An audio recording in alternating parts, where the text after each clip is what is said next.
Good morning, everybody. Welcome back. Just getting the stream going, and we have just another minute or so until we get started. But good morning, welcome back, and I hope you all are doing great. Feel free to tap into the chat anytime.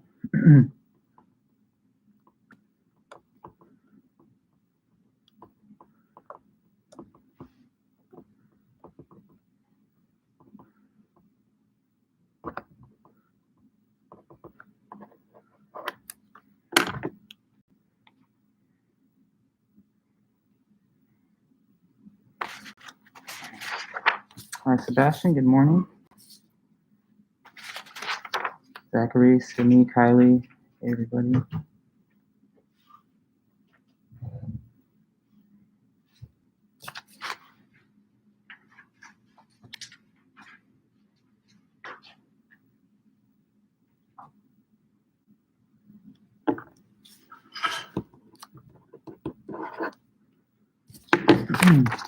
Olga, Annabella, welcome everybody.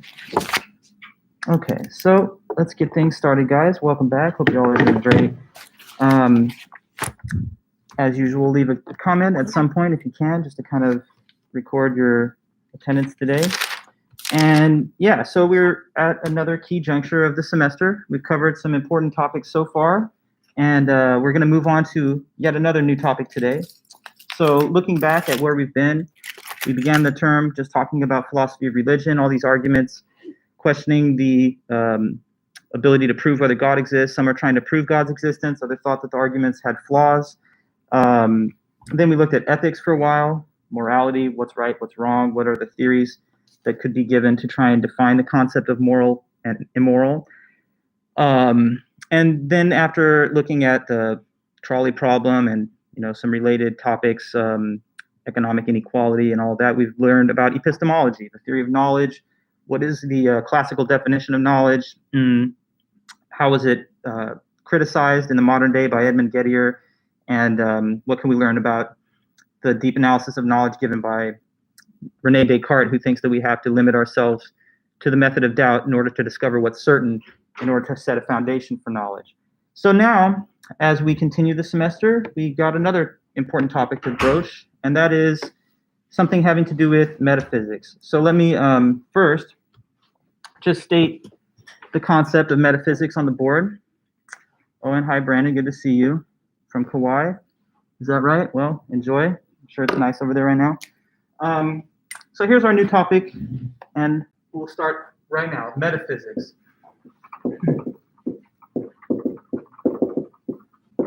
Now, the word metaphysics in its original usage was coined by this ancient Greek philosopher Aristotle, and he kind of just meant stuff that goes beyond what you could learn with physics, but it's kind of taken on a slightly different meaning over the generations, and I think the best way to put it now is that metaphysics is thought of as it's like a deep investigation into the nature of reality and what exists. Okay, so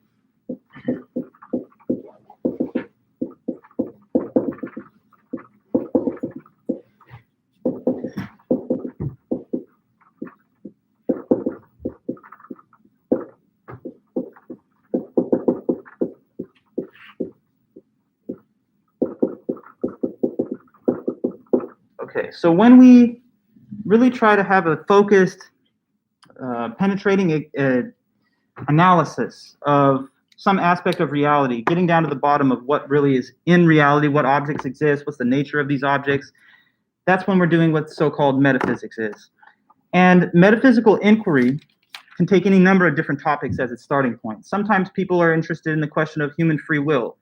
For example, do we have free will? Or are we just objects caught up in a physical universe governed by the natural laws, and actually we're just completely determined to act in the ways that we do? Are we biologically, physiologically, physically determined, or are we free? Sometimes in metaphysics, we question how it is that an object could remain self-identical over time. For example, personal identity is sometimes a metaphysical topic of inquiry. If you maybe have heard this fact before, but like every cell in your body is completely exchanged over some time period, 7 years or something. So you sitting here today don't even have any physical particles in common with the person who you are shown in a photograph from 10 years ago. but yet you are identical and you're the same person. So how is it that personal identity can persist over time when you're constantly gaining and losing parts? Sometimes we're interested in the nature of objects or what it is for objects to endure across time. Well, another topic of metaphysical inquiry that I wanted us to focus on, which I've chosen for this part of the semester, is time, the metaphysics of time. So we're going to question time. What is time? What's the best current day understanding of it? And what is the difference between the current day understanding of time and the older one that we had from like Isaac Newton? So time is our focus, and we'll be studying it for the next couple of weeks. So you see the general definition of metaphysics, but to be more precise, our key focus is metaphysics of time. So time is an interesting thing to think about. We all live our lives according to the clock. We all deal with time every day. Right now, the reason you're watching this lecture is because you know that it's scheduled at 10 a.m. to 10:50, Monday, Wednesday, and Friday. And so you organize your day around the appointments that you have in time. And it's not just that. You're also aware of the passage of time. Sometimes you feel like something's taking forever because it's boring. And then other times you're having fun and they say time flies. You're aware of how much time you've existed, or maybe you sometimes contemplate how much time you still have left to live. You have enough time in a given semester or day to plan things out. So we live according to time. We're intimately familiar with it. But the thing that's kind of interesting is that we usually don't step back and ask more deep questions about time. We just sort of live with it and take it as a given. But once you start asking questions like, what really is time? What is the best theoretical understanding of time? You'll start to see that it really opens up very weird and bizarre consequences. So we're going to try to get to that deeper and more detailed understanding of time together. And we're starting today with our first author on this, which is Albert Einstein. So sorry, one thing, I just want to make sure I get back to my correct notes in the book.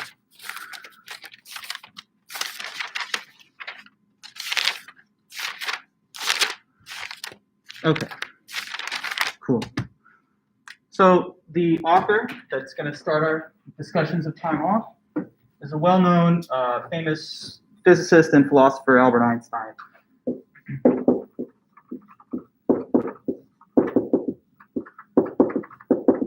So Einstein lived from 1879 until 1955.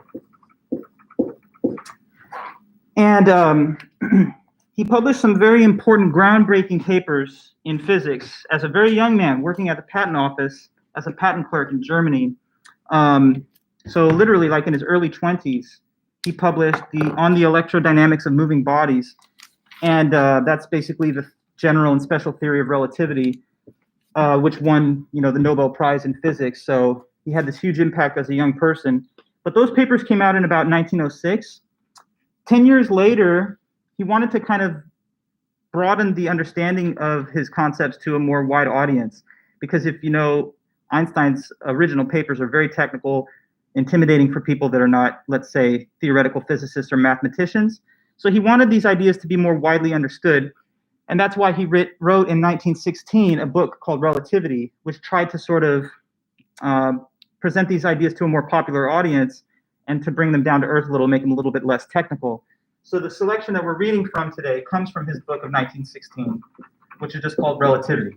And again, I just repeat, the point of this book was to try and make accessible the more detailed and technical writings that were originally published in his Nobel Prize-winning papers on the theory of relativity. Now, in our textbook, they've taken a section out of this book called Relativity, and they've given it a slightly altered title.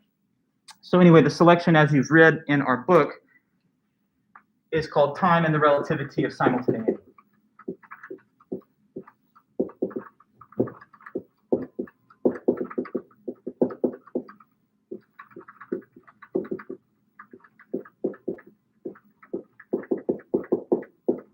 Okay, so from the book of 1916 called Relativity, we have this little extract, an excerpt removed, and that's just labeled and titled in our book, Time and the Relativity of Simultaneity. So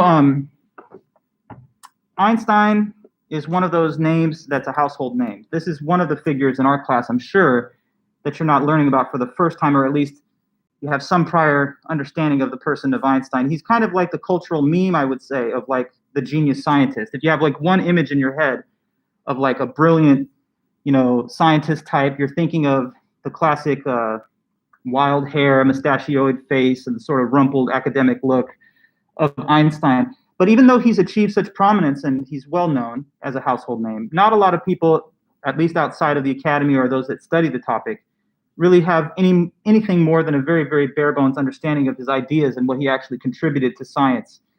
So we're going to try and at least skim the surface, or maybe get a little bit deeper than the surface, into Einstein's actual results and how he showed revolutionary changes to our understanding of space and time.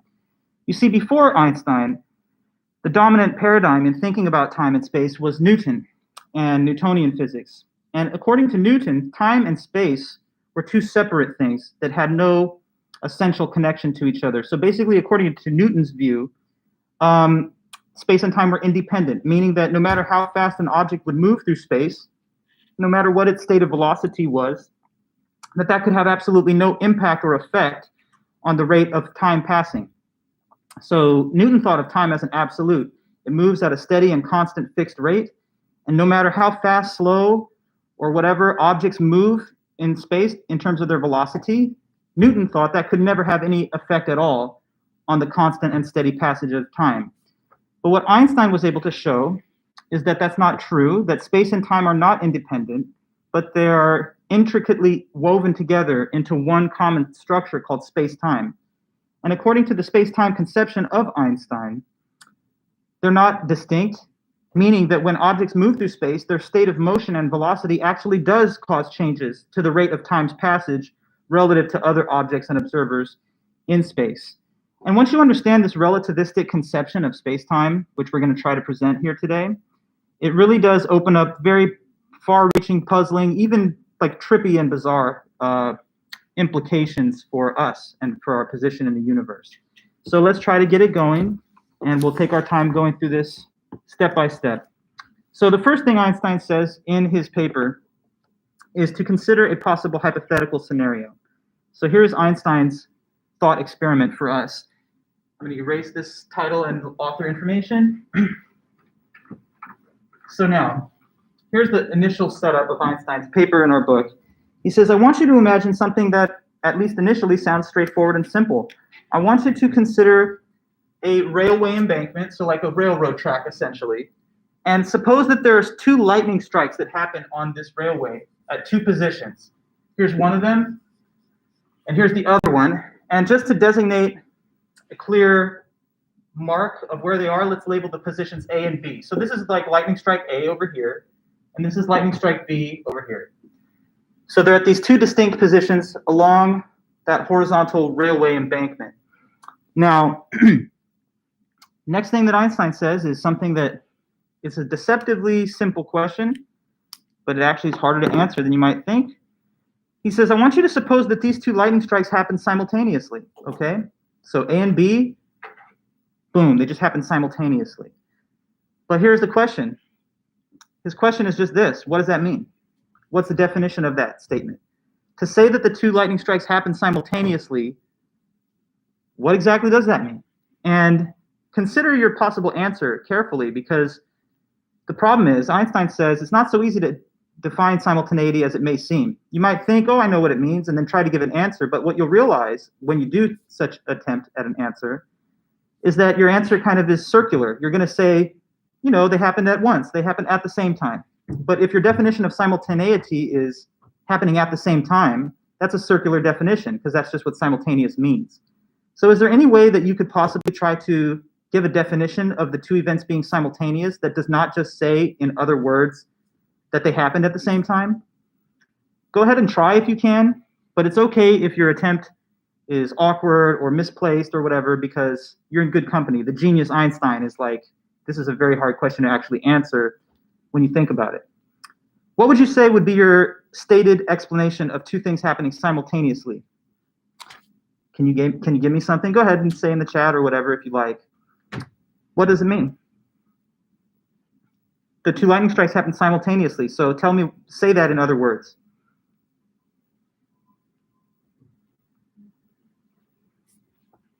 Go ahead. Just I need something from somebody, even if it's way off base. That's okay. Yes? They move in space parallel to one another.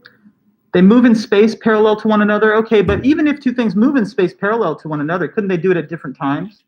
Yeah. Like, you know, like, Couldn't find it. like I don't know, like say these are two like rockets they're gonna lift off. Here's one, now here's another, but they're in the same kind of path. They're moving in the same like parallel path. You could even have them leave from the same exact location. Here's one leaving, then we put another one at the same point, and it leaves from the same exact trajectory, but they're leaving at separate times. So it's, you know, that would be my way of sort of tweaking it and finding fault with it if I could. Anybody here in this chat? Go ahead. I mean, try to tell me. What is it for two events to be simultaneous events? It's okay to spend some time on this. I've got nothing but time, so go ahead. Humor me. Tell me. What does it mean for two things to happen at the same time? You never heard the word simultaneous? I know you've heard it, so please. You have another attempt? Okay, yeah. They mimic each other? Mimic each other? But mimicry, again, doesn't imply happening at once. You know, for a parrot to like mimic the speech pattern of its owner, it could be doing it at a completely different interval of time. Come on, live streamers. Let's hear something from somebody. Isn't it just a straightforward question? What does it mean that they happen at once? That they happen at the same time? Well, I mean, here's the thing, guys. I don't mind if you give kind of like an ineffective answer that's not perfect, but I wanted you to give me something. Okay, so here we go. Cordy, concurrently. That's a synonym for simultaneous, though, I think. Yeah, see, it kind of is. And this is just to try and, in a way, I guess it's also revealing that you don't have a more fulsome answer to suggest. Probably a lot of you are stumped, and you're just like not wanting to hazard an answer that you think is going to be criticized. But that's okay, because Einstein says the same. Here, I'll read his words. He says this: lightning has struck the rails on a railway embankment at two places A and B, far distant from each other. I make the additional assertion that these two lightning flashes occur simultaneously. If I ask you whether there is meaning to the statement, you will say yes. But if I now approach you with a request to explain to me the meaning of the statement with more precision, you will find after some consideration that the answer to this question is not so easy as it appears at first sight. Okay, so next thing is this. What Einstein says next is some people might then have the following reaction to his question. Like they might say, who cares, Einstein? Do we really need to define this word? I don't think anybody has ever shrugged their shoulders like, huh, when I told them that two things were simultaneous. So if we have no problem using the word in everyday life, come on, does it really matter that we can't give some kind of non-circular definition of it? And Einstein tells this person, no, that is not good enough. You have to have a detailed and a thorough definition of a concept, especially in science. We can't operate with undefined concepts because that may mean that although we use the word and it's in our vocabulary, it doesn't actually have any precise meaning. So here he says, after some time, perhaps the following answer would occur to you. And now he speaks in the voice of an imagined person who says this, quote, the meaning of the statement is clear by itself and it needs no further explanation. Of course, it would require some consideration if I was commissioned to determine by observation whether in the actual case the two events took place simultaneously or not. And Einstein says, I cannot be satisfied with this answer for the following reason. And let me give you a preview of what he's going to say. He says, I can't be satisfied with this answer because if you're a physicist, you need to have a definition of an operational concept that is so precise that you could conduct an experiment or a test to see whether or not it has been fulfilled in an actual case. So he says, we can't just kind of wave our hands and say, you know, it means same time. He says it has to be so set down precisely that we could even conduct a test to test the proposition whether the two events were simultaneous. So he kind of reformulates his question in this way. He says, tell me what test you could possibly design that could actually be conducted in the field that would be able to establish whether those were simultaneous or not. And if you can't tell me how to test the question, then we don't know what we're talking about. So he says, I would not be satisfied with this answer, like who cares giving the explanation, for the following reason. Suppose that as a result of ingenious considerations, an able meteorologist was to discover that the lightning must always strike the places A and B simultaneously. Then we would be faced with the task of testing whether or not this theoretical result conforms to reality. We encounter the same difficulty with all physical statements in which the conception simultaneous plays a part. Now here's a key quote. The concept does not exist for the physicist until he has the possibility of discovering whether or not it is fulfilled in an actual case. We therefore require a definition of simultaneity such that this definition supplies us with the method by means of which we can decide by an experiment whether or not both of the lightning strikes occur simultaneously. As long as we don't have this requirement satisfied, I allow myself to be deceived as a physicist, and even if I'm not a physicist, when I imagine that I attach meaning to a statement of simultaneity.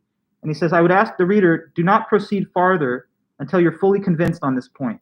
So he says, don't read on anymore until you understand that we have to have a detailed definition of simultaneity by which we could conduct a test for whether or not two events are simultaneous. So what's the test then? What test could be done to verify or to disconfirm that the two events were simultaneous? He says, all right, shall I tell you? Here's the idea. Einstein proposes the so-called test. So what is the test by means of which we can check to see if the two lightning strikes are simultaneous? Here is his proposal. Let us measure the distance between the 2 points A and B, okay?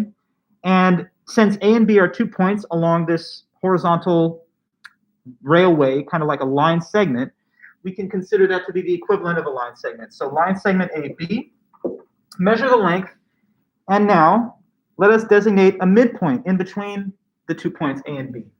You guys know your geometry. Whenever there's a line, there's a midpoint that bisects the line, and so that's M. M is equidistant from A and from B. That's just the definition of being a midpoint. Hopefully this is not hard to read. I want to make sure that the letter M doesn't appear to be part of the mark itself. So let's place an observer here at M, the midpoint. That's this person I'm drawing just as a stick figure. Now, this observer is equally far from the lightning strike A position and from the lightning strike B position because he's positioned at the midpoint M. Now, we're going to have this guy who stands in between A and B be our observer to check whether or not the two things happened at the same time. But we have to do a few things. A couple of stipulations have to be added. First of all, we have to make sure that Mr. Observer is far back enough from the observed railway embankment that he can see both points, A and B, in one and the same visual frame. You understand? Like, he has to be able to see A and B in one field of vision, because if he was like too close to say one of them, that he couldn't look at them both at once, he was like looking at A and he had to turn his eyes to see B. Can you guys all agree and understand that that would not be a position from which he could judge whether they were simultaneous, right? Who can say this to me? Why is it so important that he be far back enough from A and B to see the whole scenario in one visual perception, instead of having to like shift his gaze from right to left to see the two things? Why is it key that he just has that way of observing them? Let me know. If he's so close to A or B that he can't see both things at once, tell me why that's not going to be capable of testing the question of simultaneity here. Let me know. I just want to make sure this point is clear because it's something Einstein mentions. Why do we have to have the guy standing back far enough so that he can see the things in one and the same visual field? Okay, Kylie. To make sure that his visuals are accurate and that he can witness it at the same time, he needs to be able to see them at the same time to confirm. Exactly. He's looking for simultaneity, as you say, Cordy. So that implies he has to observe both events. Perfectly true, yeah. If you're like right up next to A, and then you see the lightning flash right there, and then you quickly turn your gaze over to wherever spot B is, then you could not possibly verify or disconfirm that there was simultaneous or not, because there's an interval of time that occurs in the small amount that it takes for your gaze to shift. So even if you saw A go off, and then you quickly looked over at B and you see it going off, it could have been that B started to happen in the interval in between the time that it took your eyes to shift their position. So you obviously have to be able to see everything in the same frame of vision. And what Einstein says is either put the person far back enough so that that spatial distance gives them the ability, or if they are too close, then apply a set of angled mirrors so that these mirrors can give the visual information from the parts of space at which the angled mirrors are directed. Okay, so right, you're going to have to be able to see the 2 points. Now here's the next thing. If this guy, Dennis, let me see what you're saying, has to happen exactly at the same time, and his vision shifting would mean it could happen faster.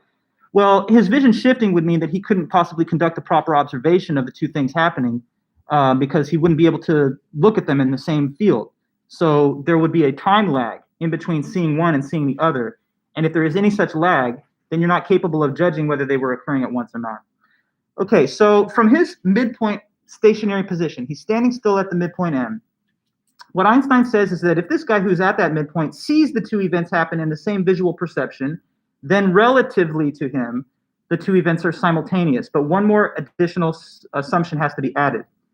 For this test of simultaneity to function and work, we have to assume that the speed of light is always constant and fixed, meaning we have to assume that the speed of light from A to M is the same exact velocity as the speed of light from B to M, okay? Now, let me draw a couple of arrows from A and from B to this midpoint M. I want to try and explain to you guys why Einstein has to stipulate this second assumption that the speed of light we assume is always constant and fixed.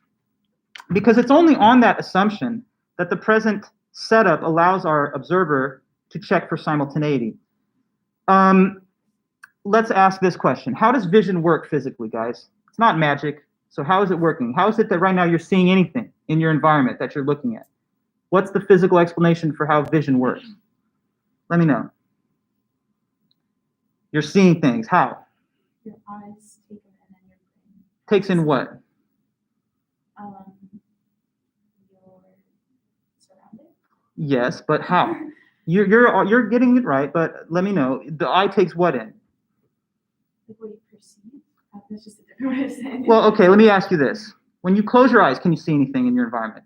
No. Why not? Because your eyes are closed. Yes, and what are you blocking? Light. Light. Ah, yes, there you go. So it's not just like stuff gets in your brain. Light has to carry it over towards your eye, right? And if there's no light, then you can't see because the light can't convey the visual information. So here's how it works. Same to you, Cordy. Light reflects off of the object that you have perceived, and it's collected in your retina. And so the light bouncing off of the reflected surface, which then the brain perceives, is seen as the object in space.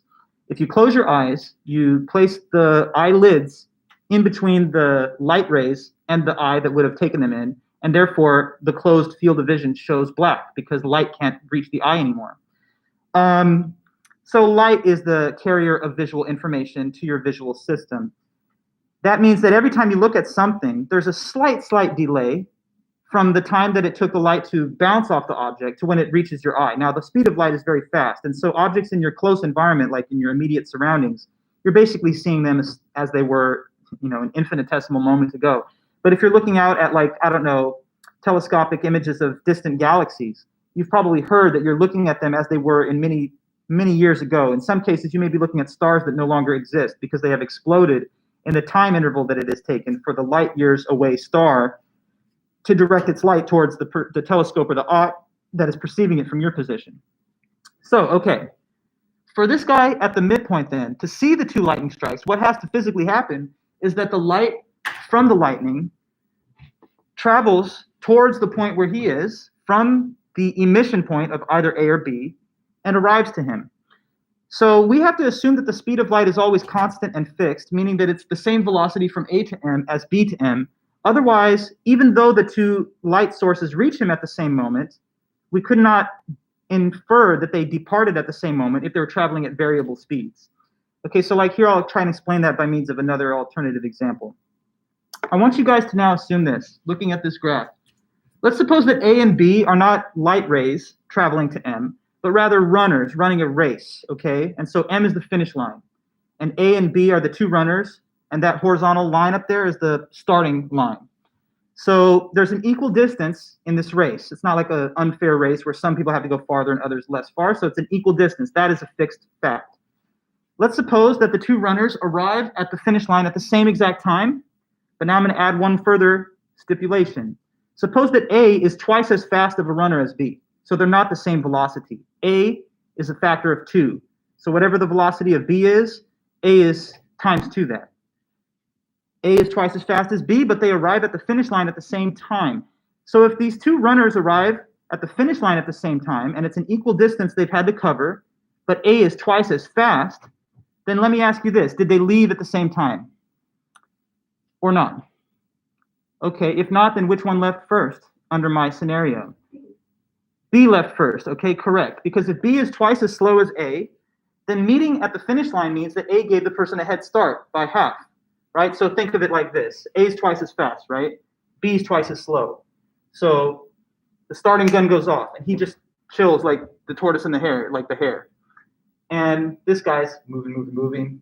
He lets him get halfway, and then he starts. And because he's twice as fast, they coincide at the finish line, okay?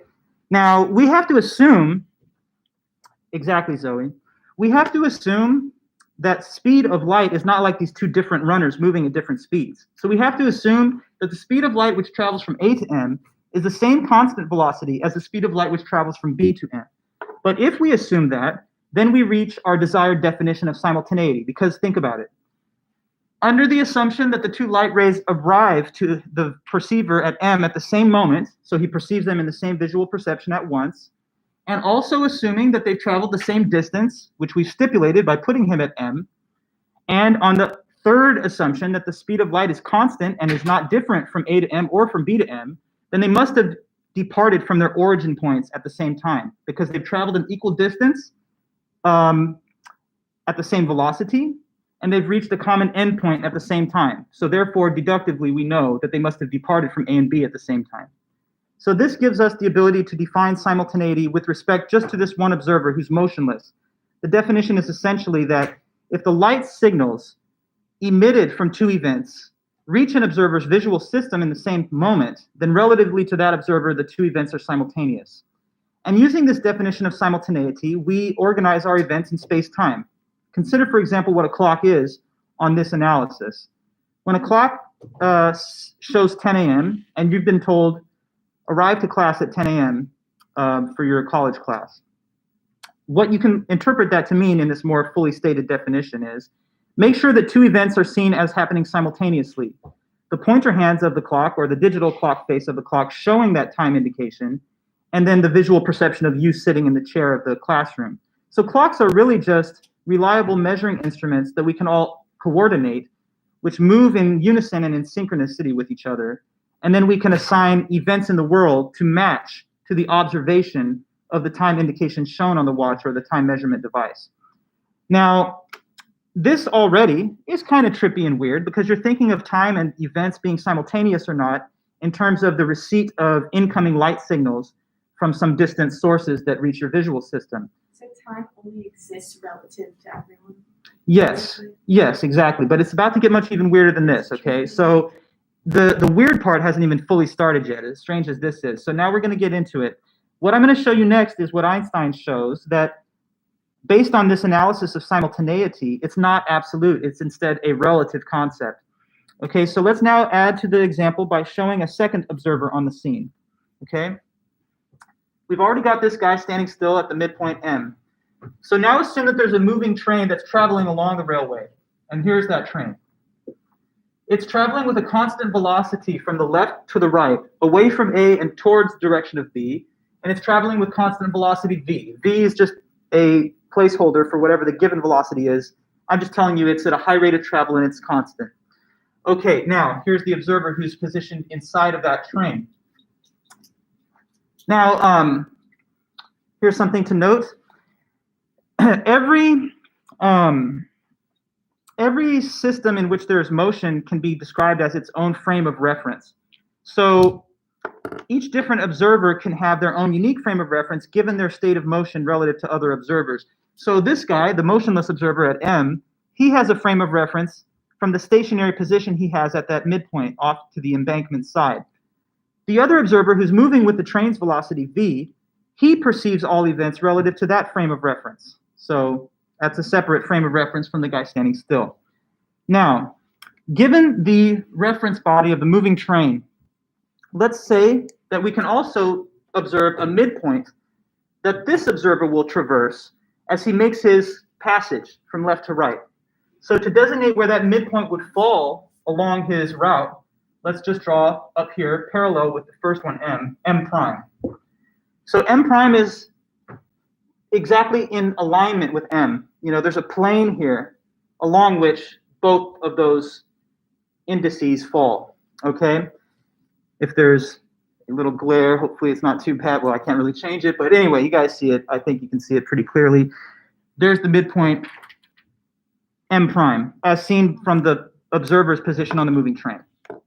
Now, I need you guys to work with me on some little bit of mental gymnastics, but it's not too hard. So I want you to imagine this playing through. The train is moving, moving, moving with constant velocity v. It's sliding from left to right. And imagine that as it hits that midpoint, we hit pause button on this playthrough video. It's like in real life, there's no pause button, but we are watching a video playback. And suppose that I hit pause just as the second observer in the train hits the midpoint. So now at that exact split second, these two individuals are going to be aligned. He's going to be in the train at M prime, and the other observer at M is going to be standing still at M, but they're going to be lined up along that parallel plane. Now, if we hit unpause on that video, so to speak, that you're imagining, where would the guy in the train be? Will he remain at the midpoint M prime, or will he move? Easy question.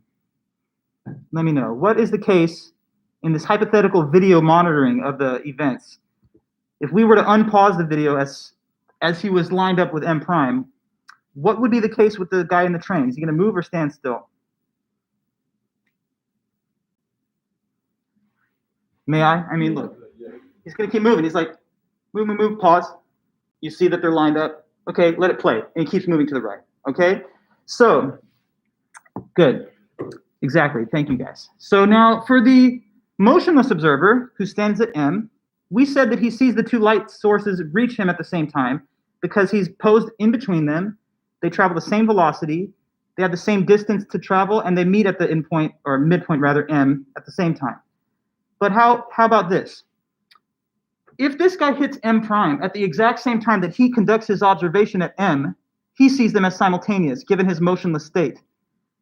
But will the second observer see A and B happening simultaneously or not, since he is moving through the scene with velocity v, approaching B and moving farther away from A?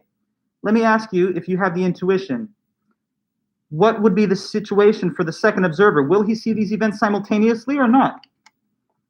Since he's in motion and the other guy stands still, he's carried with velocity v towards B and away from A.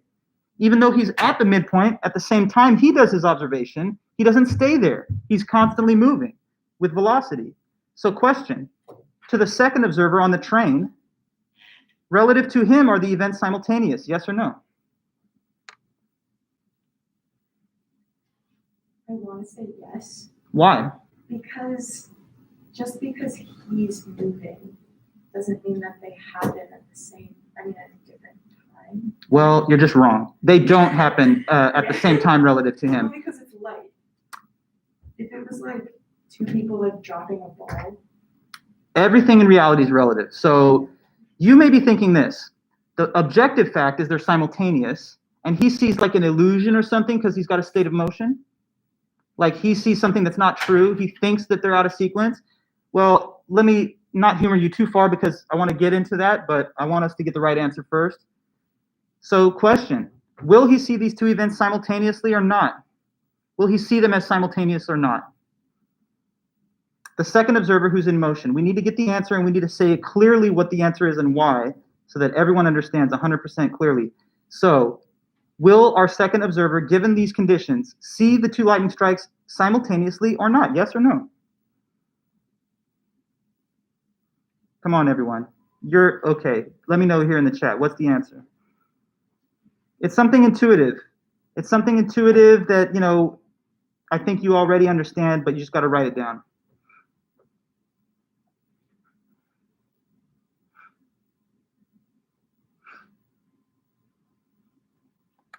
Remember what we said about the way that vision functions. It functions due to the receipt of light signals that reach the eye. So, Cordy, you're saying no. Good. Why is it then that he doesn't see them happening simultaneously? Or, if you will, which one does he see happening first? He's moving towards B. Cordy, you think his vision is skewed. That's not correct. But you do know that he's moving towards B. Which one do you think happens first? In his experience. Correct, Cordy, B. And why? Can you tell me? You're right. Since you seem to know, tell me why you think so. Why is it that B is perceived first by the moving observer who's got the state of velocity v traveling towards B away from A as he passes through the midpoint? Why is it that he sees B first? Yes. Because the light reaches his eye first. Yes, it does. And why is that? Because there's asymmetric distances for these two light sources to travel. In the first person's example, light has an equal distance to travel because he's posed at the midpoint standing still. But in the other person's case, as he traverses this midpoint, this guy did his little observation, but he doesn't stand still. He's constantly moving to the right. So that opens up a broader gap between himself and A and a smaller gap between himself and B. So since light travels at the same speed from every direction to every other direction, they cannot possibly reach this moving target of his visual system at the same time. One of the light sources, A, is going to have to rush along farther, going past the midpoint to get to him because he's going away from there. And the other one, he's rushing up, closing the gap between himself and it. So he has a smaller distance for the light signal from B to travel to reach his eye than the light signal from A. And so relative to the second observer's state of motion and the other observer's motionless state, the two events are not simultaneous. It is B happening first, and then after that, A. So they're out of sequence. There's one happening in the present and the other happening in the future. Now, some of you guys I know kind of got stumped when I asked you, well, what's up with the second observer? Does he see him simultaneously or not? And I kind of detected like some resistance to the thought that these are not actually simultaneous. Well, let me tell you why. They are. What's the right answer then to this question? Are the two events simultaneous or not? It's a trick question, so give me your tricky answer. Are the two events simultaneous or not, the two lightning strikes? Now that we've described these two different observers on the scene, are they simultaneous or not simultaneous? What do you think is the answer to I'm telling you it's a trick question?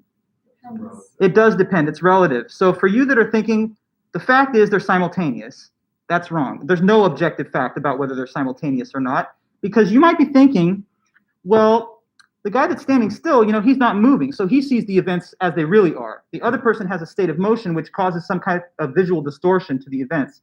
But this is not correct. There is no objective observer. There's no standpoint from which to observe things where you can say, I have the objectively correct position.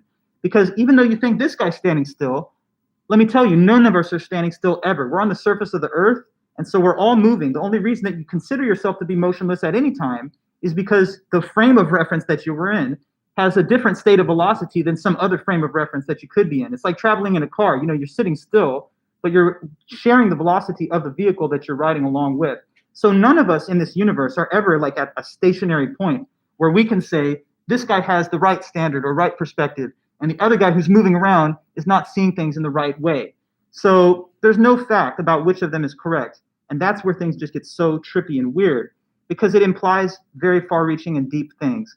It implies that all the events of space-time are not ordered in a linear time sequence, which means that every event, including those that you regard as relatively to you, your future or your past, are all equally real. That runs counter to like a very baseline assumption that most people have every day, which is that the present is the only real moment. I know that most of you will think that the events of future time are wide open and undetermined, and there's no fact about what they will be. Like what you will choose to do later today is completely within the set of your free will. But if the space-time theory is to be believed, and if its implications are correct, then all the events of the full future are already contained in space-time, because every event that exists is amenable to some possible condition of observation, even if not your own. Because, again, take, for example, the experience of our moving train observer. In his case, when he sees B, A hasn't happened yet. It's in the future. But relative to the other observer, they happen at the same time. So there's no sense in which we can say that B is objectively a future event. In one person's experience, it's happening right now. And if you want to make this even more weird and trippy, let's continue. Here's another observer. Let's suppose we have an observer moving in the opposite direction of travel, towards A, away from B. And they traverse the midpoint relative to their perspective, M double prime. And let's suppose that as these two trains move in opposite directions, not along the same track, they're not going to smash into each other, but as they move along their opposite directions, they reach this plane described by the midpoint, M, and all three observers are, for 1 split second, aligned while he's doing his observation at M. He will see them happening at the same time. As we already said, this guy will see B happen before A. But because of the opposite direction of travel of our third observer, he would see what order of events? A and then B, for the exact same reason, just going in the opposite direction. So now how weird and bizarre is this set of facts that we've been told? Take the two lightning strikes. On one possible account, given one possible observer, they're simultaneous events. On another account, another observer, given his state of motion, etc., will say that it is B first and then A. And a third observer will say that it is A first and then B. So with respect to these two events, two lightning strikes, it's possible to say they're simultaneous, that one happens first, or that the other one happens first. And all are equally valid descriptions of reality based on the state of the observers and the motion states. So how weird is that? When you look at the events of your life and you think, yo, well, I did something yesterday, and tomorrow I'm going to do something then, and they're happening in that order, and they can't possibly be reconfigured. Like tomorrow couldn't have been the past, and vice versa. It's not actually true at all. All the events of space-time are co-located and equally real. Otherwise, we would have had to say that there's no fact at all about which event is going to happen in the future of the particular perceiver's course of events. Think about this too. When you look out into the night sky, like say with a Hubble telescope, you're looking at objects that are, in some cases, billions of years old because of the distance that light has traveled to reach the telescope's focus, right? So if you had your telescope directed at a faraway galaxy, you could say of it, that's way in the past. But now I want you to imagine that in that faraway galaxy, there were people having telescopes pointed in our direction towards our part of the cosmos. Relative to them, they would look at us and say, that is way in the past. Now, who is in the present and who is in the past? It's impossible to say because relative to both sides of the observation, the direction of light is traveling towards them from distant objects. And there's a lot even weirder stuff that we can continue to develop with this, which we will on Friday. I want to talk to you guys about the concept of time dilation and the twins paradox. Very, very strange ideas, but they're all fully implied by the theory of relativity of Einstein's work. And there's been all kinds of interesting science fiction that's been developed on the basis of these theories as well. So I think the next thing I want to show you guys is this concept of like a light clock. The light clock shows how time can actually change the rate of its passage depending on your state of motion and how fast you're traveling relative to other observers. So let's see. I can erase this stuff here. Let me read, though, actually, before I demonstrate the light clock, maybe that I have to say for Friday, because I want to read to you some more of the quotes of Einstein before we close this discussion here. So he says, initially, the thing about the stipulation that the speed of light is constant, he says here, after thinking the matter over for some time, you offer the following suggestion with which to test simultaneity. By measuring along the rails, the connecting line AB should be measured up, and an observer placed at the midpoint M of the distance AB. This observer should be supplied with an arrangement which allows him visually to observe both places AB at the same time. So if he's not far away enough, let him have angled mirrors that achieve the same result.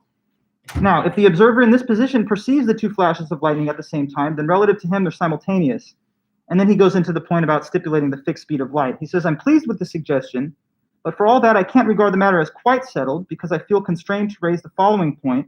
The definition would certainly be right if only I know that the light by means of which the observer at M perceives the lightning flashes travels along the length A to M with the same velocity as the length B to M. And then he just says, I will simply stipulate this to arrive at the desired definition of simultaneous. So now in the next part, he says, up to now, our considerations have been referred to a particular body of reference, which we have called a railway embankment. We suppose a very long train traveling along the rails with constant velocity v, and in the direction indicated in figure 1, which is shown in our book on page 456. He says, people traveling in this train will use the train as a rigid reference body, and they regard all events in reference to the train. So every event which takes place along the train, also along the line, also takes place at a particular point of the train. The definition of simultaneity can be given relative to the train in exactly the same way as with respect to the embankment. As a natural consequence, the following question arises. Are two events which are simultaneous with reference to the embankment also simultaneous relative to the train? We shall show directly that the answer is no. When we say that the lightning strikes A and B are simultaneous with respect to the embankment, we mean this, that the rays of light emitted at the places A and B, where the lightning occurs, meet each other at the midpoint M of the length AB of the embankment. But The events A and B are also correspond to positions A and B on the train. So let M prime be the midpoint of the distance A to B on the traveling train. Just when the flashes of lightning occur, this point M prime coincides with the point M, but it moves towards the right in the diagram with the velocity v of the train. So if an observer sitting in position M prime in the train did not possess velocity, if they were motionless like the other guy, then they would remain permanently at M, and the light rays emitted by the flashes of A and B would reach them at the same time. But in reality, the guy on the train is hastening towards the beam of light coming from B, while he is riding on ahead of the beam of light coming from A. Therefore, the observer will see the beam of light emitted from B earlier than he will see that emitted from A. Observers who take the railway train as their reference body must therefore come to the conclusion that the lightning flash B takes place earlier than the lightning flash A. And we thus arrive at the important result. Events which are simultaneous with reference to the embankment are not simultaneous with reference to the train, and vice versa. Every reference body has its own particular time, and unless we are told the reference body to which the statement of time refers, then there is no meaning in the statement of the time of an event. Now, it's just very interesting and strange, these results. But this, in one case in our class, is rooted in scientific results that have been shown through empirical research. So it's not just that he's got these theories and ideas and arguments that are purely a priori. They've been tested by means of, well, there's a couple of ways that we've been able to test it. One are in big particle accelerators, where we show that the half-life of a particle can change depending on how fast it's accelerated in the chamber.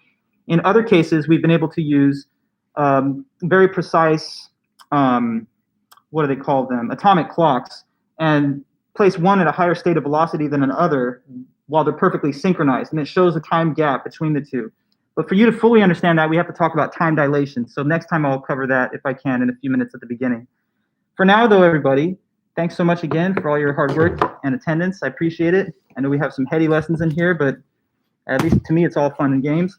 So are we doing? Are we good? Let me know in the chat, and then I'll close this one, and we'll be back on Friday. For Friday, read the work of Ted Sider. That's the next author in the list, and we just have some more discussions of time to follow with him. Okay, perfect. Thanks, guys. Have a great one. Let me know if you need anything through email, and I'll be in touch. But for now, take it easy, and I'll see you guys on Friday. Okay, bye-bye. Thank you, Professor. Okay, yeah, thanks. Have a great one. You too. Mm-hmm.